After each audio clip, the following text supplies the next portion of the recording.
As I told you, the transformation of spermatids to sperms is called spermiogenesis. In this process, there is no cell division, no mitosis, no meiosis. Only morphological differentiation occurs. And what is the time taken for this process? It is 12 to 14 days.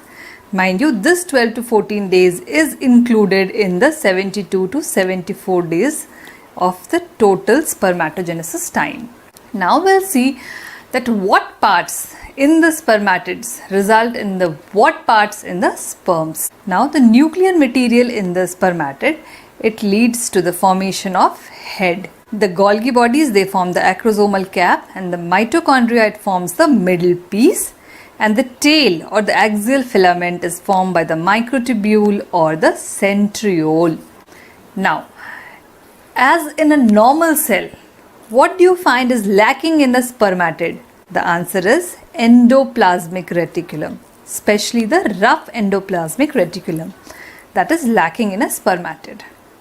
Now we have one more important question, that what is the arrangement of the tail?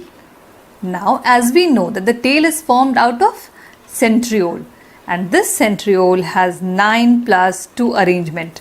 So our tail has 9+2 arrangement. Now few important points about the sperm. Now what is the length of the sperm?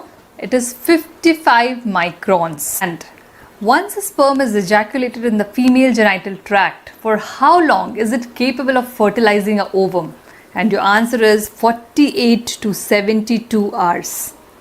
That is 2 to 3 days. And these sperm, they attain their motility in the caudal end of the epididymis. Take care of the word motility, because we'll get a question that where does the sperm attain hypermotility, and we'll come to that later on. The sperm attains its motility in the caudal end of the epididymis. And what is the gene involved in it? It is the Casper gene. And the ion involved is the calcium ions. Now these sperms, although they are capable of fertilizing the ovum for 2 to 3 days, but they lose their motility, or the other way, they remain motile only for 12 hours. And these sperms, they are able to reach the ampulla of the tube in 30 minutes. 30 minutes after ejaculation, the sperms are able to reach the ampulla. And why the ampulla? Because it's here that the fertilization occurs. Now we'll discuss what are the hormones supporting spermatogenesis. Now, as in our body, trigger for all the hormonal mechanism starts from the hypothalamus. So it's the same here also. The hypothalamus is triggered and it leads to the release of GnRH, that is the gonadotropin releasing hormone, from the arcuate nucleus of the hypothalamus in a pulsatile fashion. Now these GnRH, it acts on the anterior pituitary and leads to the release of the gonadotropins FSH and LH.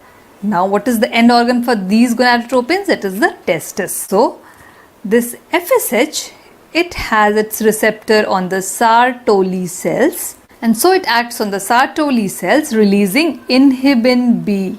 And the LH, it has its receptor on the Leydig cells, and it leads to the release of testosterone. So how do you remember this? L and L. LH receptors on the Leydig cells, and the remaining, that FSH, it has its receptor on the Sertoli cells. Now this inhibin B and this testosterone, they have negative feedback action on the anterior pituitary as well as the hypothalamus, and so they inhibit the release of GnRH and LH and FSH. Now this testosterone, it is the main hormone involved in the spermatogenesis, but LH and FSH, they are the accessory hormones responsible for spermatogenesis. So if your question is the main hormone needed for spermatogenesis, your answer will be testosterone. But If you have an option in which you have testosterone, LH and FSH all, the answer will be more correct. Now few words about the pulsatility of GnRH. Now what is the transmitter involved in the pulsatility of GnRH? It is kisspeptin. And what is the receptor involved? It is KIS-IR receptor. Now few words about this testosterone. Now this testosterone secretion starts at 7 to 8 weeks of the intrauterine life. It starts at 7 to 8 weeks, continues to increase for another 7 to 8 weeks, and so it is the maximum at 15 weeks. That is in the second trimester. Then it decreases and continues at low levels till puberty, that is till the onset of spermatogenesis. Now when does the secretion of testosterone become equivalent to that of an adult male? It is at 17 years of age.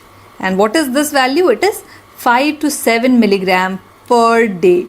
Now out of this 5 to 7 milligram, only 0.5 to 3% is the free testosterone, and the rest, it is bound to the sex binding hormone globulin and albumin.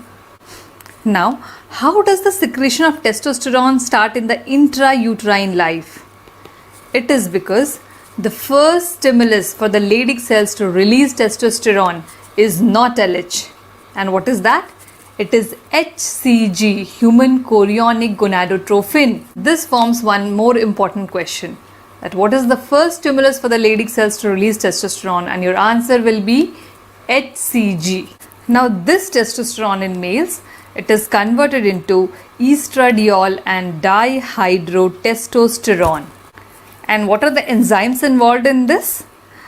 The testosterone is converted into estrogen by the enzyme aromatase. And where does it occur? The 20% of this aromatization occurs in the testis and the rest in the adipose tissue. And this aromatization converts testosterone into estrogen. And what is the daily production of estrogen? It is 50 microgram per day. Now, why this estrogen is produced in males? It has got certain functions. What are these functions? This estrogen increases the bone mineral density. It causes the closure of the epiphysis of the long bones, helps in body fat maintenance and the sexual functions. Now we told that this testosterone is also converted into dihydrotestosterone. So what is the enzyme involved in that? It is 5-alpha reductase. This 5-alpha reductase converts testosterone into dihydrotestosterone, which is the most potent androgen. Okay? And what is the ratio of testosterone is to dihydrotestosterone? It is 10 to 15 is to 1.